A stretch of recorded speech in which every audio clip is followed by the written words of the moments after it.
സീവുഡ്സ് ശ്രീധർമ്മശാസ്ത മഹാവിഷ്ണു ക്ഷേത്രത്തിൽ 14ാമത് മണ്ഡലപൂജാ മഹോത്സവം ആഘോഷിച്ചു.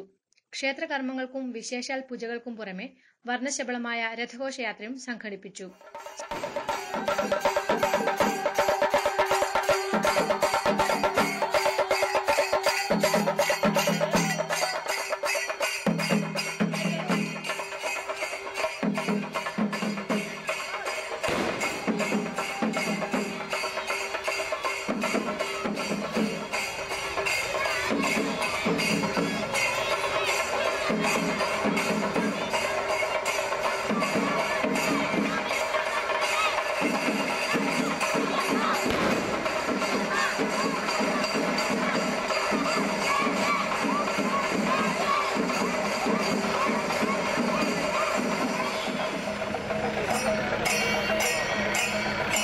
ശിങ്കാരിമേളം, താലപ്പൊലി, പഞ്ചവാദ്യം എന്നിവയുടെ അകമ്പടിയോടുകൂടിയ നിറപ്പകിട്ടാർന്ന രഥഘോഷയാത്ര മറ്റു ദേശക്കാരായ പ്രവാസികൾക്കും കൗതുകമുണർത്തുന്നതായിരുന്നു.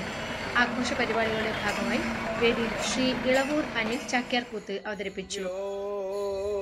പണ്ട് സോമവംശശ്രേഷ്ഠന്മാരായിരിക്കുന്ന പാണ്ഡവന്മാർ വേദവ്യാസ മഹർഷി വക്കൽ നിന്ന് പാശുപതാസ്ത്ര ലബ്ധിക്കായി കൊണ്ടുള്ള വൃത്താന്തത്തെ ശ്രവിച്ചതിന്റെ ശേഷം ധർമ്മപുത്രരുടെ വാക്യഹേതുവായിട്ട് അർജുനൻ കൈലാസാനുപ്രദേശത്തെ പ്രാപിച്ച് നാട്യകല ഡാൻസ് അക്കാദമിയിലെ കലാകാരികൾ അവതരിപ്പിച്ച നൃത്യങ്ങളും അരങ്ങേറി.